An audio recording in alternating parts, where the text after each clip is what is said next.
في ناس كتير جدا سمعت عن مكان اسمه مثلث برمودا، وأول ما ده يقال تحس بشوية خوف وقلق من غير ما تعرف السبب الحقيقي. المكان ده أتحول مع السنين من منطقه عديف البحر لأسطورة عالمية عملت عنها أفلام وكتب وبرامج، وناس كتير صدقت أن في حاجة مش طبيعية بتحصل هناك، وأن أي حاجة تعدي من المكان ده ممكن ما ترجعش تاني. مثلث برمودا موجود في المحيط الأطلسي بين فلوريدا وبرمودا وبورتوريكو، والمنطقة دي مع أنها مش مرسومة رسمي على أي خريطة لكنها اشتهرت بسبب حوادث اختفاء غريبة لسفن وطائرات حصلت على مدار سنين طويلة. اللي زود الغموض أكثر أن في حوادث كتير ما أتليقيش ليها أي أثر، لا حطام ولا إشارات ولا أي دليل واضح، ودخل الناس تسأل ليه المكان ده بالذات وليه الحاجات بتختفي فيه من غير تفسير واضح. لو رجعنا لبداية الحكاية هنلاقي أن اسم مثلث برمودا ما كانش معروفة غير في القرن العشرين لما صحفيين ولاحظوا أن في حوادث بحرية وجوية كتير حسبت على نفس المنطقة تقريبا، وبدأوا يربطوا بينها. ومع تكرار القصص الاسم نفسه بقي مرعب، مع أن في الحقيقة المنطقة دي واحدة من أكثر مناطق الملاحة ازدحاما في العالم، وبيعدي منها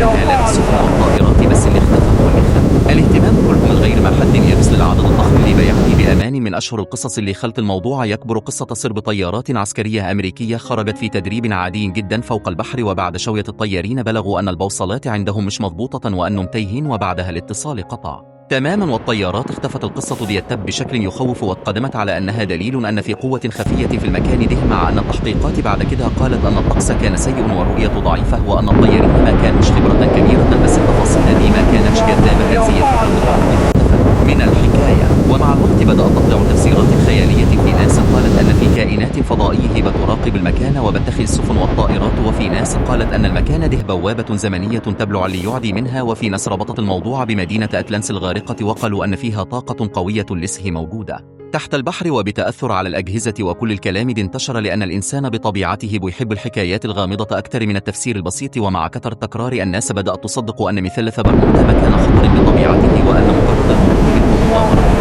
لما العلم دخل على الخط الصورة بدأت تختلف تماما. العلماء درسوا مثلث برمودا من ناحية المناخ والجغرافيا، ولقوا أن المنطقة دي من أكثر مناطق العالم للطقس فيها متقلب جدا، يعني ممكن الجو يبقى هادي وبعدها بساعات قليلة تحصل عواصف قوية ورياح شديدة وأمواج عالية، ودهم خطر كبير على السفن والطائرات خصوصا في الزمن القديم قبل تطور أجهزة التنبؤ بالطقس. كمان المنطقة دي بيمر فيها تيار بحري قوي جدا اسمه تيار الخليج. التيار ده سريع لدرجة أنه لو حصل حادث لسفينة ممكن يسحب الحطام لمسافات بعيده جدا في وقت قصير، وده يخلي فرق البحث تدور في مكان غلط وما تلاقيش أي أثر. وده يدي انطباع أن السفينة اختفت تماما غير كدها في موضوع مغناطيسية الأرض. المنطقة دي من المناطق القليلة اللي البوصلة فيها ممكن تشير للشمال الحقيقي بدل الشمال المغناطيسي، وده فرق بسيط لكنه خطير جدا. لو القبطان مش واخد باله ممكن يغير اتجاهه درجات قليلة، ومع مسافة طويلة الغلطة دي تبعده مئات الكيلومترات عن الطريق الصحي. وفي سبب علمي تاني مهم وهو غاز اسمه ميثان. الغاز ده بيطلع من قاع البحر، ولو خرج بكميات كبيرة فجأة يقلل كثافة المياه، وده